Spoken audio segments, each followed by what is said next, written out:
예, 하나님 말씀은 에스겔 47장 21절부터 23절까지 말씀입니다.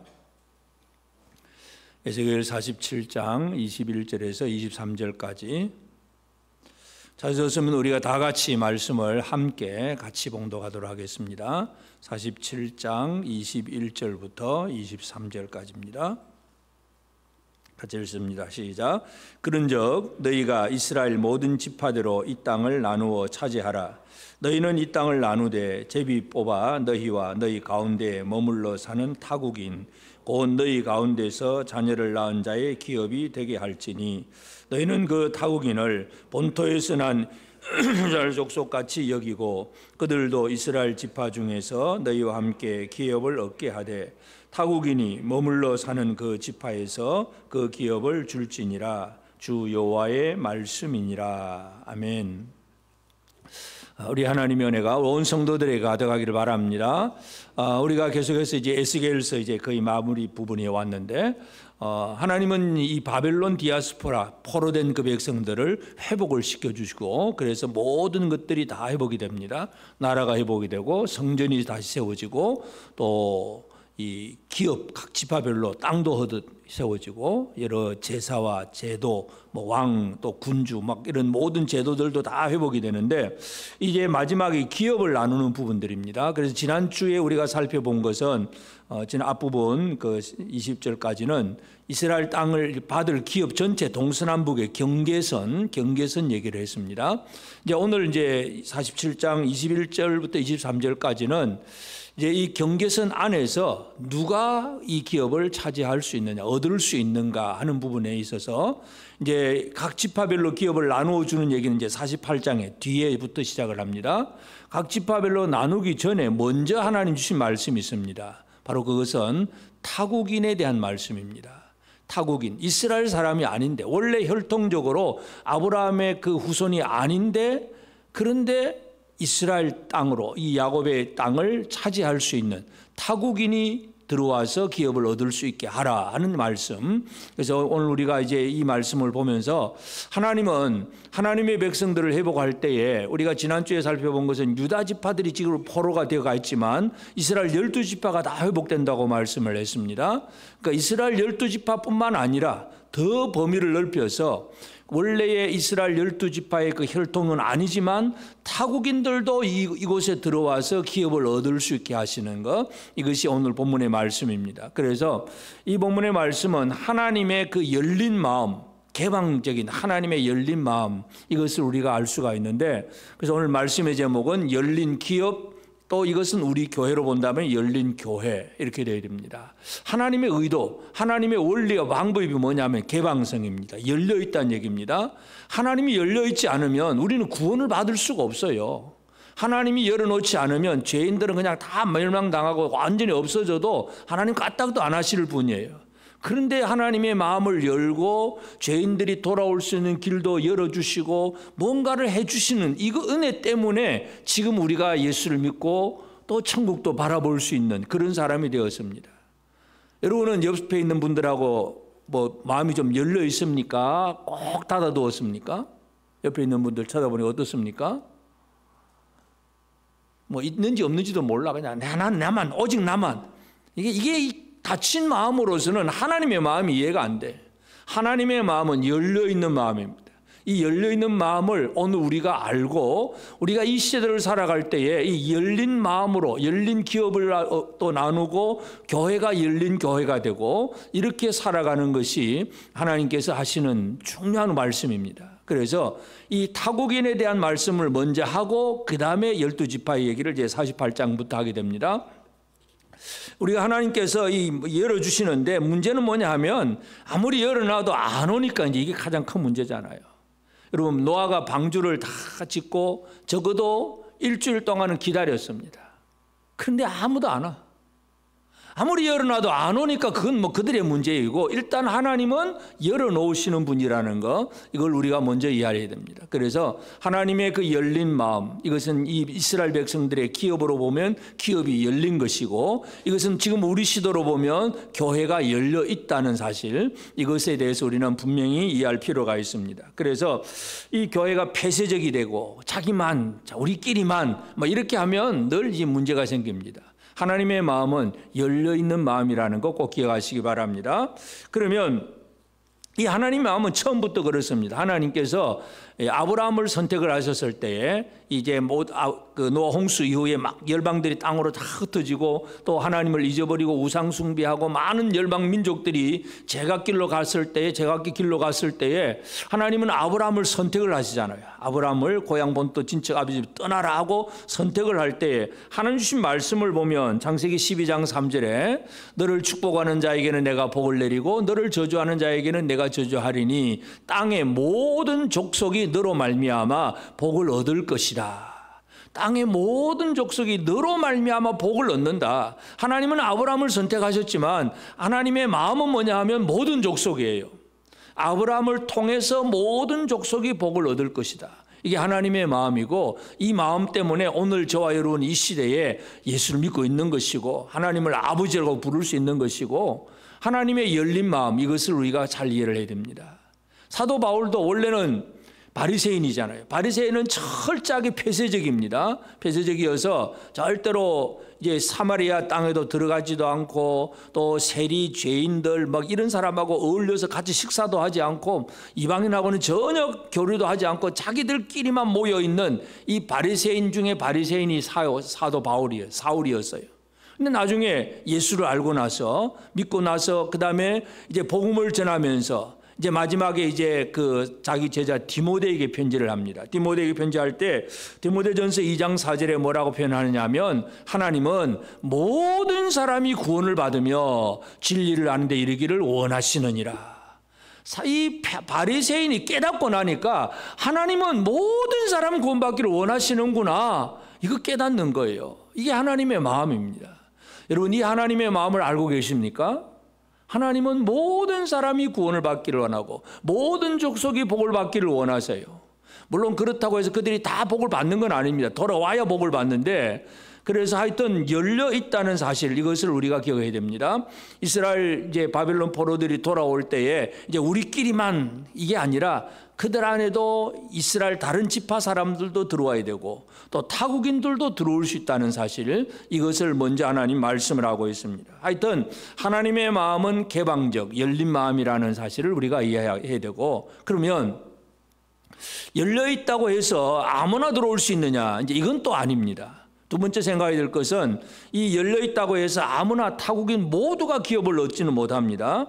오늘 본문에서도 보면 제비 뽑아 나누되 이제 22절에 보면 너희는 이 땅을 나누어 제비 뽑아 너희와 너희 가운데 머물러 사는 타국인과 너희 가운데서 자녀를 낳은 자의 기업이 되게 할지니, 이미 그 이스라엘 속에 들어와 살고 그 속에서 벌써 이제 이스라엘 사람들과 어울려서 이제 정착을 해서 자녀도 놓고 막 그렇게 살아가는 사람들이에요.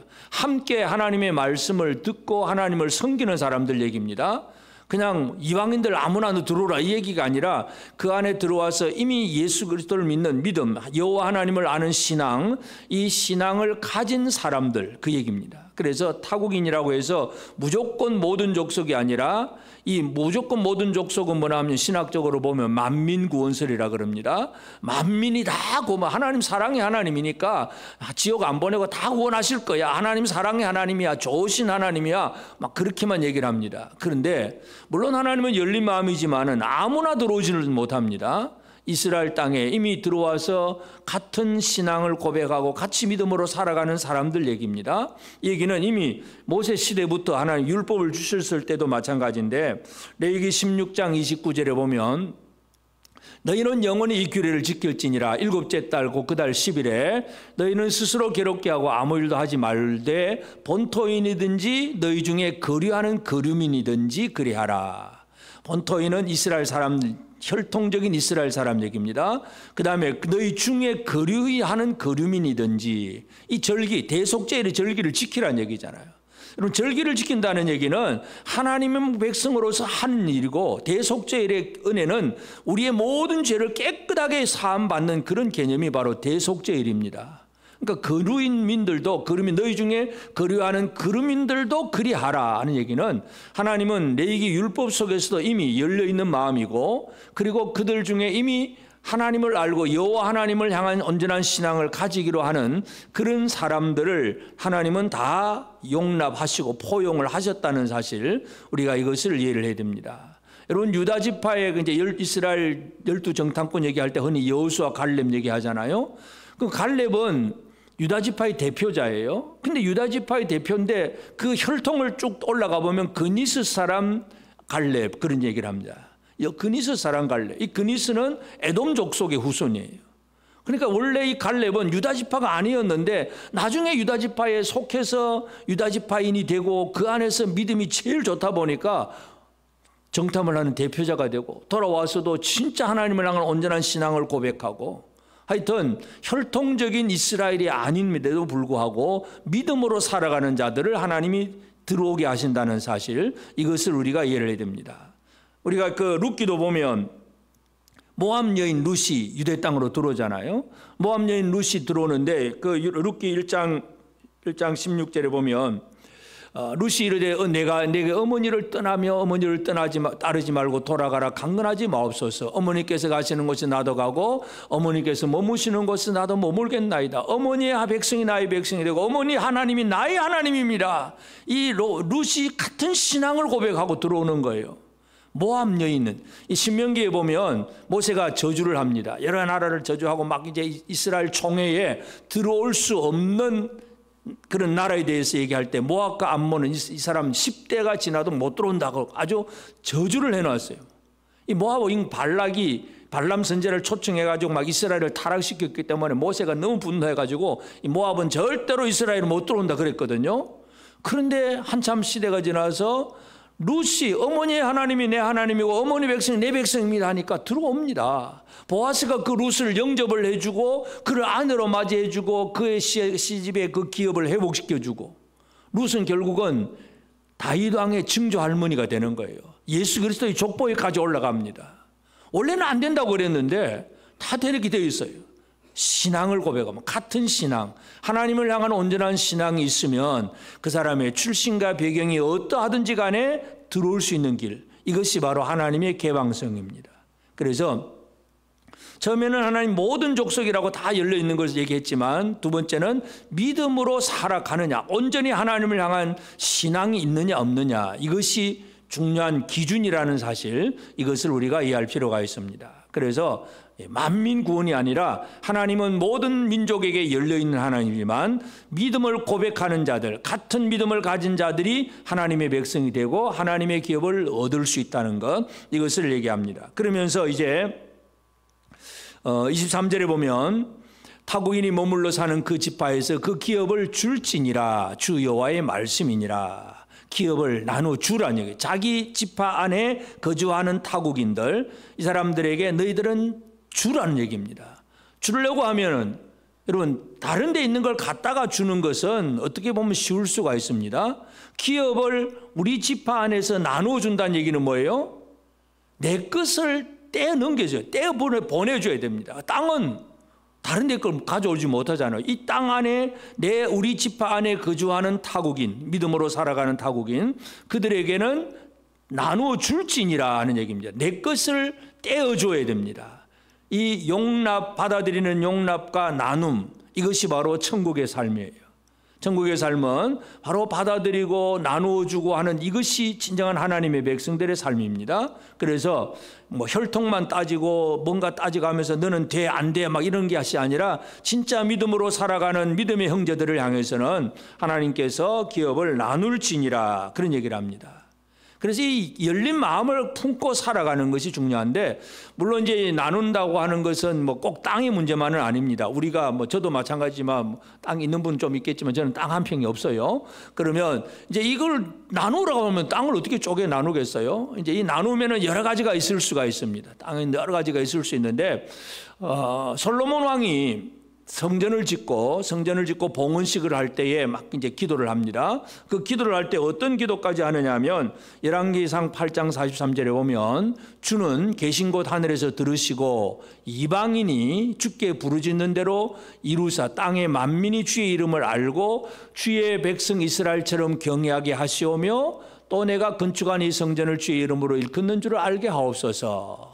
이 솔로몬은 성전 봉헌식의 기도를 보면 주는 계신 곳 하늘에서 이 기도를 들으시옵소서. 막 백성들이 막 성전을 향해서 나와서 기도하면 기도 들어주세요 하고 성전이 기도의 응답이 이루어지는 장소라는 사실을 분명히 얘기를 합니다.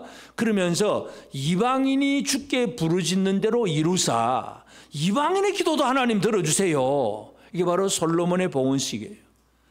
땅의 만민이 주의 이름을 알고 주의 백성 이스라엘처럼 경외하게 하시오며, 솔로몬도 그 마음이 하나님의 마음처럼 열려 있는 거죠. 성전을 지으면서 이건 우리 민족만의 성전이야, 이게 아니고 우리 민족이 가장 핵심적으로 나와서 예배를 드리겠지만 주변의 이방인들도 이 성전을 향해서 기도하거든 하나님이 그 기도를 들어주시옵소서. 이거는 뭐냐면 솔로몬이 지금 나눠주는 거예요. 하나님 앞에 받을 은혜를 나누는 거예요. 영적인 은혜를 나누고 영적인 기업을 나누는 삶이 바로 이런 기도 생활입니다. 우리가 나라와 민족을 생각하고 열방들을 바라보면서 뭔가 기도한다는 얘기는 그들에게 영적인 은혜를 나누는 일입니다. 우리가 파라과이 인디언들을 위해서도 기도합니다. 네팔의 산지교회 교회 성도들을 위해서도 기도합니다. 또 캄보디아 빈민촌의 교회 성도들을 위해서도 기도합니다. 그들이 은혜 받기를 기도하는 것은 그들에게 은혜를 나눔의 생활이에요. 나눔. 그냥 괜히 하는 게 아니에요. 우리는 이 하나님 앞에 받은 은혜를 잘 나누는 삶을 살아내는 것. 하나님은 하나님의 백성들이 이런 나눔의 삶을 살기를 원하세요. 바벨론 디아스포라 백성들이 그들이 그냥 돌아올 때에 그냥 아무 생각 없이 그냥 그들의 몸만 와서 회복된 기업의 삶을 사는 것이 아니라 진짜 돌아오면서 하나님의 은혜를 알고 이 은혜를 흘려보내고 나누고 함께하는 그런 사람이 되기를 하나님이 원하신다는 것, 이것을 우리가 꼭 기억을 해야 됩니다. 하나님은 열린 하나님이십니다. 하나님의 백성들도 열려지기를 원하시고 있습니다.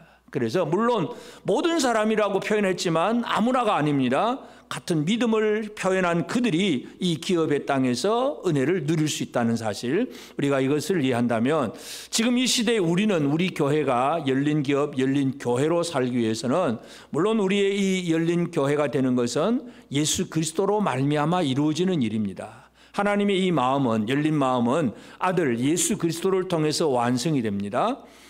예수님이 이 땅에 오셔서 사역을 할 때도 보면 물론 이제 예수님은 베들레헴에서 출생을 하잖아요. 그렇지만 이제 또 애굽으로 피난 갔다가 나사렛, 갈릴리 나사렛 동네 가서 30년을 자랍니다.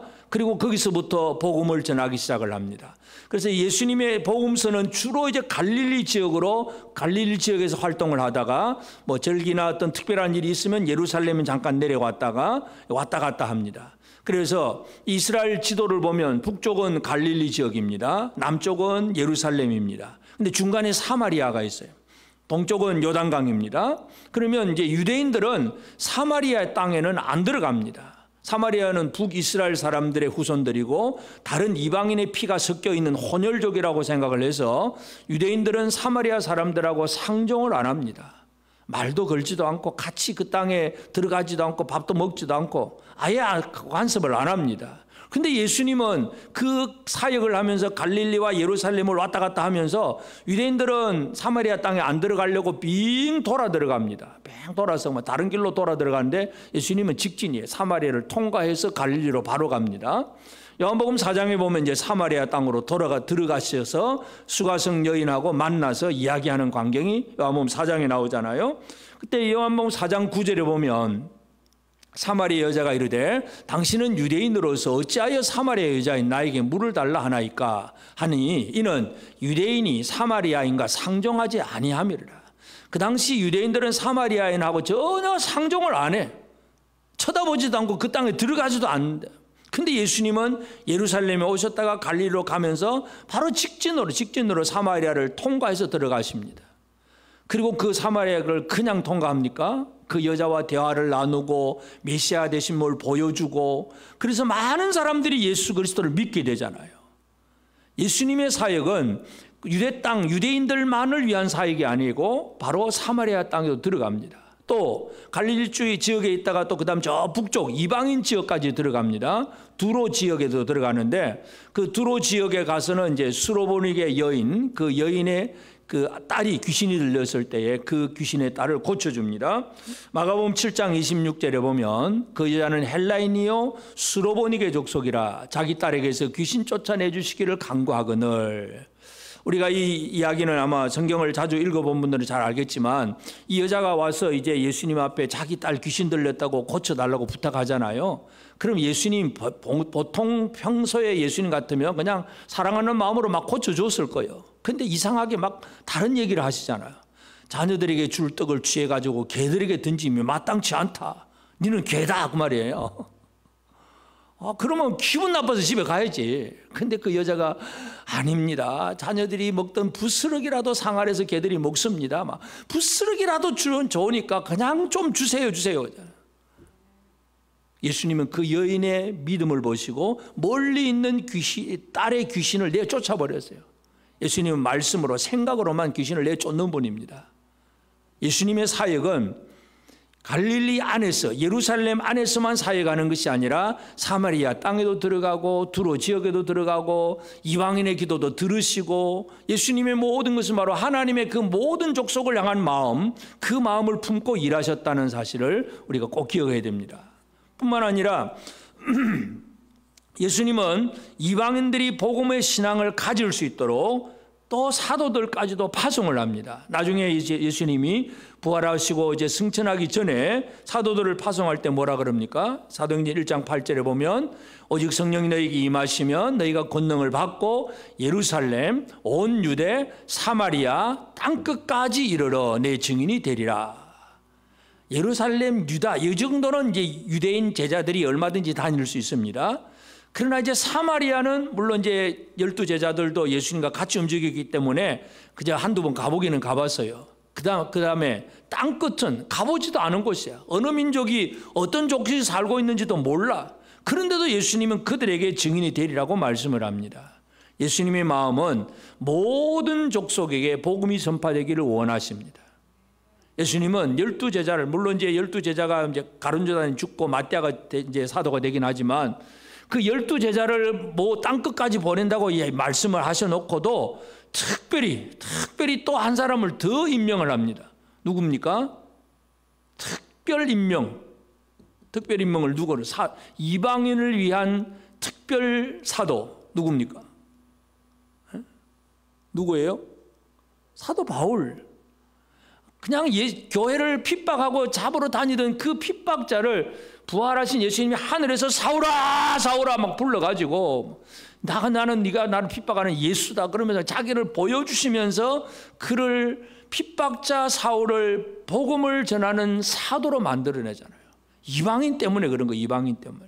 그래서 사도 바울은 분명히 얘기를 합니다. 로마서 15장 16절에 보면 이 은혜는 곧 나로 이방인을 위하여 그리스도 예수의 일꾼이 되어 이방인을 위하여 그리스도 예수의 일꾼이 되어 하나님의 복음의 제사장 직분을 하게 하사 이방인을 제물로 드리는 것이 성령 안에서 그게 되어 받으실 만하게 하려 하심이라. 여러분, 이 사도 바울은 성령 안에서 이방인을 제물로 드리는 이방인의 제사장 역할을 하는 그런 사람이 된 거예요. 예수님은 사도들을 12제자를 뽑으시고 또 바울까지도 임명하셔서 이방인에게 가서 복음 전하라고 모든 만민에게 이 사람들이 복음을 들어야 구원을 받는 거예요. 그냥 하나님의 사랑 때문에 무조건 구원받는 게 없어요. 복음을 들어야 믿어야 구원을 받기 때문에 사도들을 파송을 합니다. 그리고 교회를 예수님께서 만드시잖아요. 그럼 교회는 뭐냐? 교회는 믿음 안에 살아가는 성도들을 예수님께서 어떻게 만드시느냐 하면 교회는 서로 나눔이 있게 하셔요. 서로 나누어 주게 하십니다. 예수님 자신이 나누셨어요. 예수님 자신이 뭘 나눕니까? 예수님이 나누는 것은 마태복음 20장 28절에 보면 인자가 온 것은 섬김을 받으려 함이 아니라 도리어 섬기려 하고 자기 목숨을 자기 많은 사람의 대속물로 주려 함이니라. 예수님의 나눔은 목숨까지도 나누시는 나눔이에요. 우리가 남에게 뭐 베풀어 주고 나눌 수 있는 거 뭐 어느 정도 물질적인 건 어느 정도는 할 수 있지만 여러분 옆 사람 위해서 목숨까지도 내놓겠습니까? 한번 쳐다보시고. 가능합니까? 그냥 사랑 베풀고 뭐 좀 물질적으로 좀 베풀고 나누고 이건 뭐 대부분 할 수 있잖아요. 한데 근데 진짜 목숨까지 내놓을 수 있냐 그죠? 예수님의 나누심은 자기 생명을 나누음이에요. 생명을 나눔. 쉬운 게 아니잖아. 그런데 예수님은 우리를 구원하기 위해서 그렇게 하신 것이고 그로 말미암아 구원받은 성도들 교회는 이제 어떤 나눔이 있느냐. 교회의 나눔을 보면 로마서 15장 27절에 저희가 기뻐서 하였거니와 또한 저희는 그들에게 빚진 자니 만일 이방인들이 그들의 영적인 것을 나눠 가졌으면 육적인 것으로 그들을 섬기는 것이 마땅하니라. 사도 바울이 이제 이 복음을 들고 유대인으로서 복음을 들고 이방인에 가서 복음을 전했습니다. 복음을 나누는 거예요. 복음을 생명을 나누는 것이고 은혜를 나누고 그들이 구원받게 하는 거니까 영적인 것을 나누었습니다. 그럼 로마 교회는 이제 예루살렘 교회가 기근이 들려 흉년이 들렸습니다. 어떻게 해야 된다고요? 로마 교회는 헌금을 모아서 또 예루살렘으로 보냅니다. 육적인 것으로 그들을 섬기는 것이 마땅하니라. 교회 안에는 영적인 것도 나누고 육적인 것도 나누고 이 두 가지를 다 나누는 이 나눔이 있는 교회를 예수님이 만드셨다는 것도 우리가 알아야 됩니다. 그래서 이 개방적이라고 하는 것은 이 하나님께서 모든 사람이 구원받을 수 있는 문을 열어놓으셨는데 그러나 다 구원받는 게 아니고 같은 믿음을 가진 사람이 구원을 받고 믿음을 가진 사람들은 이제 서로 내게 있는 것들을 나눌 수 있는 서로 진정한 한 마음 한 뜻 한 공동체가 되는 것 이것을 하나님이 원하셨습니다. 그러므로 이제 오늘 우리가 이 시대를 어떻게 살아가야 되느냐 우리가 열린 기업이 되고 열린 교회로 살아가야 되는데 그렇게 하기 위해서 우리가 첫 번째는 뭐냐 하면 내 마음이 우리 마음이 하나님의 마음을 닮아야 됩니다. 하나님의 열린 마음 개방적인 하나님의 마음을 품고 살아가는 그런 우리가 되어지기를 원합니다. 하나님은 열린 마음이니까 죄인을 위해서 아들까지도 보내신 것이 하나님의 마음이에요. 이 열려있다는 게 참 쉬운 게 아니에요. 나는 나 다 열려있어 뭐 그냥 쉽게 생각하겠지만 열려있다는 얘기는 이 나를 배신한 자들을 위해서 내 가장 소중한 아들까지도 내어놓을 수 있는 것이 진짜 하나님의 열린 마음이에요. 이 마음으로 지금 우리가 구원받는 거예요. 예수 그리스도 안에서 우리는 이 하나님의 마음을 품어야 됩니다. 그래서 사도 바울은 이제 구원받은 성도들 로마서를 쓰면서 구원받은 성도들에게 뭘 하라고 얘기하느냐 하면 로마서 12장 17절 18절 보면 아무에게도 악을 악으로 갚지 말고 모든 사람 앞에서 선한 일을 도모하라. 할 수 있거든 너희로서는 모든 사람과 더불어 화목하라. 자, 이거 보면 바울은 모든 사람 앞에서 선한 일을 도모하라. 그냥 내가 좋아하는 사람, 내가 아끼는 사람 앞에서만 선한 일을 하는 게 아니고 모든 사람 앞에서 아무에게도 악으로 악을 갚지 말고 나에게 악한 일을 하는 사람이라 할지라도 그들을 향해서 선한 일을 도모하라. 여러분, 여러분에게 악을 행하는 사람을 위해서 내가 어떻게 하면 저 사람을 도와줄까? 좀 생각을 해보셨습니까? 저 사람이 나한테 뭔가 잘못한 일이 있어.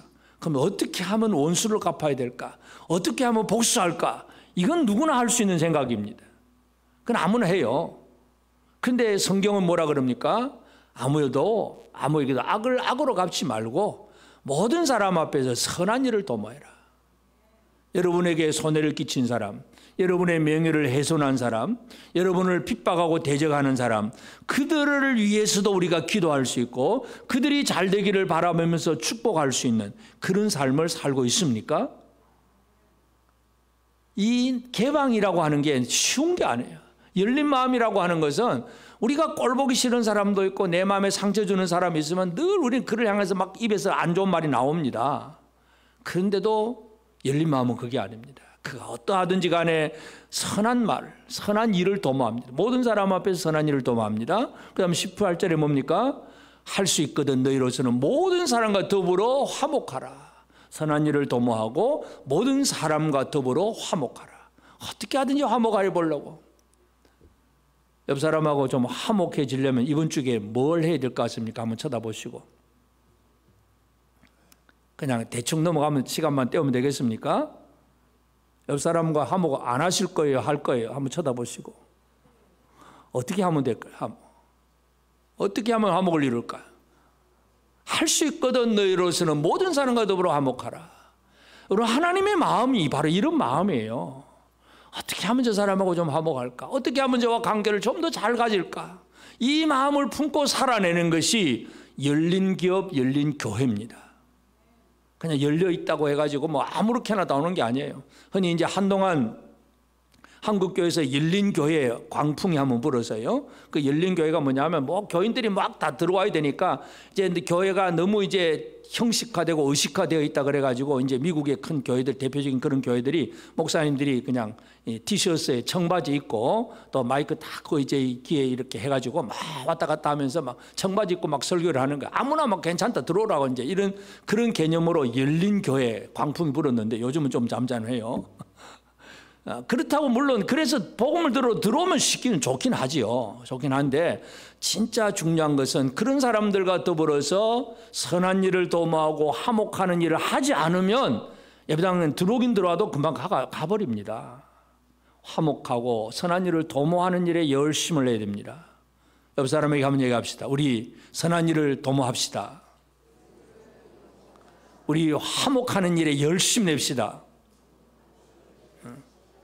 이게 열린 교회, 열린 교회, 열린 기업, 열린 교회. 이게 하나님의 마음입니다. 그리고 우리는 이 혈통보다도 더 중요한 게 뭐냐면 깊은 신앙입니다. 혈통보다 신앙이 더 우선이라고 하는 거, 하나님 이것을 잘 강조하고 있습니다. 그래서 우리는 믿음의 형제를 알고 그를 소중히 여길 수 있는 그런 삶을 살아야 됩니다. 하나님을 섬기는 일은 하나님을 같이 믿음으로 섬겨가는 사람들과 하나 되는 삶이 중요한데, 로마서 3장 29절 30절에 보면 하나님은 다만 유대인의 하나님이 아니시냐, 또한 이방인의 하나님도 아니시냐, 진실로 이방인의 하나님도 되시느니라. 할례자도 믿음으로 말미암아 또한 무할례자도 믿음으로 말미암아 의롭다 하실 하나님은 한 분이시니라. 할례를 받은 유대인들도 할례를 안 받은 이방인들도 오직 믿음으로 한 하나님을 섬기는 거예요.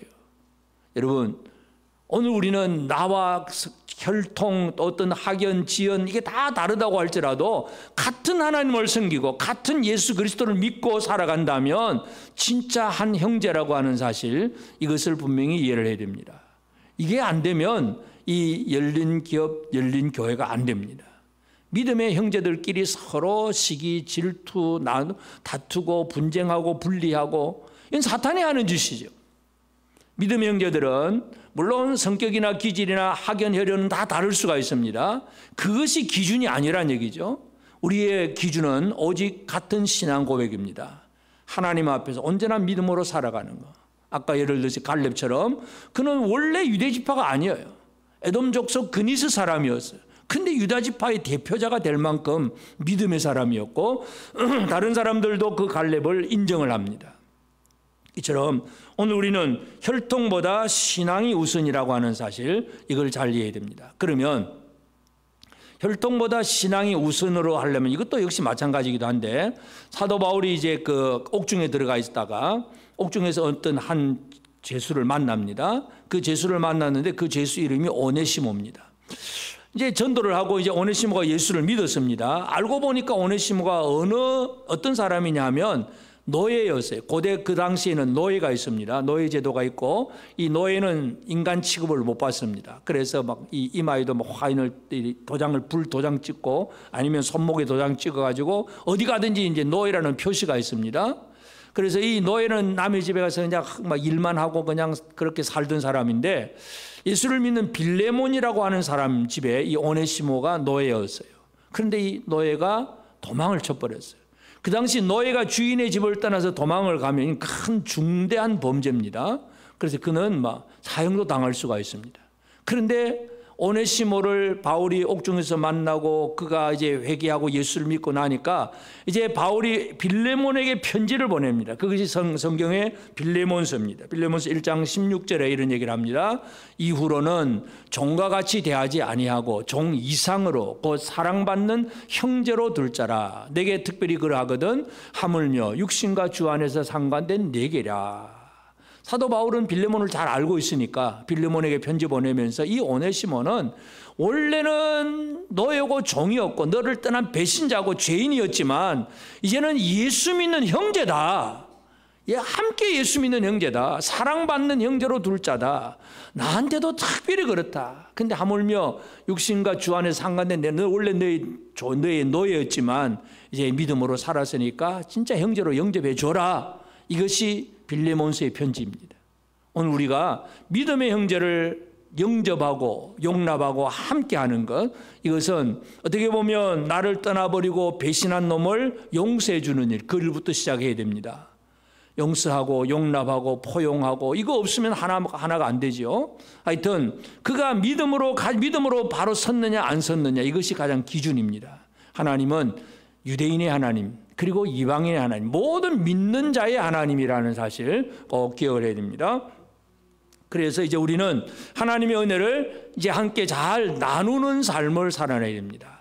잘 나누어야 됩니다. 물론 이제 나누는 것은 여러 가지를 나눌 수가 있습니다. 자기에게 있는 것이 무엇이든지 간에 뭔가를 나눌 수 있는 삶을 살아야 되는데, 물질을 나누든 아니면 어떤 마음을 나누든 생각을 나누든 뭔가 이 나누는 삶, 이것이 우리에게 또 가장 필요합니다. 믿음의 형제를 향해서 내가 나눌 수 있는 것이 무엇인가, 이거 우리가 잘 이해해야 됩니다. 우리가 다윗이 이제 아들 압살롬이 아버지를 반역을 하거든요. 그러니까 아들이 아버지 앞에 반역 사건을 일으키니까 다윗이 도망갑니다. 그때는 도망을 가는 거예요. 그러니까 많은 신하들과 이제 작당을 해가지고 아들이 아버지를 향해서 반역을 하니까 이 세상 권력이라는 건 그래요. 막 권력을 막 잡기 위해서는, 자기 살기 위해서는 막 아버지고 뭐고 상관이 없어. 그냥 막 내쫓고 내가 힘을 가져야 돼. 이 압살롬의 그 생각이 그렇고, 그 안에서 한 자리 하려고 하는 사람 또 수많은 신하들은 또 압살롬 편에 섭니다. 다윗이 도망을 갑니다. 근데 다윗이 도망을 가는데 그 중에 많은 사람들이 다윗을 따라서 같이 이제 울면서 도망을 가는데 어떤 사람이 따라오느냐 하면 가드 사람 이떼라고 하는 사람이 따라옵니다. 가드는 뭐냐 하면 블레셋의 5도시, 가드, 가사, 아스글론 이런 이 블레셋 도시의 그가 가드인데, 그러니까 다시 말해서 블레셋 족속이라는 얘기죠. 원래 이스라엘과 블레셋은 늘 전쟁 상황이었잖아요. 근데 다윗이 통치를 하고 나서 이제 블레셋에 더 이상 힘을 쓸 수 없고, 블레셋 출신 가드 사람 이때가 다윗에게 와서 이제 그 밑에서 뭔가 이제 좀 살다가 이제 다윗이 도망가는 걸 보고, 그러면 이때다 하고 이제 압살롬 편에 붙어가지고 블레셋의 원수를 쳐야 되잖아요. 근데 가드 사람 이때가 다윗을 도와서 자기 부하 몇백 명을 데리고 다윗을 도와서 이제 다윗을 지켜줍니다. 보호를 합니다. 결국 이제 다윗이 압살롬의 난을 진압을 하고 이제 다시 왕으로 회복을 하잖아요. 그 다음에 이제 왕으로 회복하고 나서 다윗이 이제 나라를 다시 새롭게 하고 나서는 군대를 편성을 할 때 어떻게 편성을 하냐면, 사무엘하 18장 2절에 보면 다윗이 그의 백성을 내보낼새 3분의 1은 요압의 휘하에, 3분의 1은 스루야의 아들 요압의 동생 아비새의 휘하에 넘기고 3분의 1은 가드 사람 이때의 휘하에 넘기고 많은 백성이 이르되 반드시 너희와 함께 가리라. 그러니까 다윗은 이 군대를 3대로 나누어서 제일 이제 자기 창업 개국 공신이라고 할 수 있는 요압에게 3분의 1, 그리고 요압의 동생 아비새에게 3분의 1, 그리고는 자기를 도와서 자기 도망하는 자기를 도왔던 가드 사람 이때에게도 3분의 1.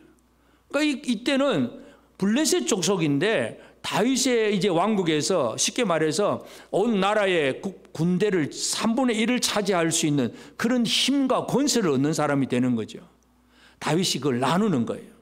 자기를 믿음을 가지고 자기와 함께 있는 사람에게 나누는 거. 왕이니까 군대도 나누고 다 나눌 수 있죠. 우리는 그런 정도가 아니니까 군대 떼줄 사람은 없을 것 같고, 하여튼 우리가 나눌 수 있는 게 뭔가를 한번 생각해야 됩니다. 나는 뭘 나눌 수 있을까? 나는 믿음의 형제를 향해서 무엇을 나눌 수 있을까? 여러분은 뭘 나눌 수 있겠습니까? 옆 사람 한번 쳐다보시고 한번 구상을 한번 해봅시다. 나는 저 믿음의 형제에게 뭘 나눠줄까? 내가 가진 게 뭘까? 생각을 하시고 이번 한 주간 실천하시기를 바랍니다. 아멘 안 하시네. 이 나눔의 생활이 있어야 돼요. 나눔. 하나님은 기업을 자기 지파 안에 타국인이 들어와 살 때 그 믿음의 사람에게 줄지니라. 나눠줘란 얘기죠. 그만큼 내게 손해보는 것 같아. 근데 그들과 함께하는 것이 하나님의 은혜입니다. 이것이 바로 하나님의 마음입니다. 그래서 이 회복된 기업, 이 바빌론 디아스포라들이 그들이 돌아와서 이제 나라를 땅을 회복을 하게 될 때에 그 사방 경계선을 적어주면서 이스라엘 12지파가 회복이 되는데, 그런데 또 그 중에 타국인들도, 믿음을 가진 타국인들도 제일 먼저 얻을지니라 하고 하나님은 분명히 말씀을 하고 있습니다. 이 하나님의 마음, 이것을 오늘 우리가 읽어내야 됩니다. 하나님은 열린 마음을 품으신 하나님입니다. 오늘 저와 여러분의 마음이 이 개방적인 하나님의 마음을 품게 되기를 바랍니다. 그래서 모든 사람이 구원받기를 원하시는 그 하나님의 마음을 우리가 품고, 그렇다고 만민구원은 아닙니다. 믿음을 가진 자들이 이제 기업을 얻습니다. 들어와서 기업을 얻을 수 있도록 문을 열어주는 역할, 이것이 우리가 할 일입니다. 물론 그렇다고 해서 우리가 열어놨다고 해서 다 들어온 거 아니잖아요. 노아, 홍수 다 안 들어옵니다. 노아 식구들만 겨우 들어와 살고, 그 수많은 사람들이 비 오고 그냥 이제 홍수 나기 전까지도 방주를 만들어 놔도 안 들어오는 거예요. 그렇습니다. 안 들어옵니다. 그건 어쩔 수가 없지요. 그렇지만 우리가 미리 닫아두면 안 된다는 얘기죠. 좀 열어놓고 많은 사람들이 믿음 안으로 들어올 수 있도록 이 열린 교회, 열린 기업을 우리가 살아가야 됩니다. 그래야만이 오늘 우리도 은혜 받는 사람이 되고, 우리를 통해서 또 다른 많은 사람들이 구원받는 그 놀라운 하나님의 은혜를 누릴 수 있게 됩니다. 열린 기업이 되고 열린 교회가 되기를 바랍니다.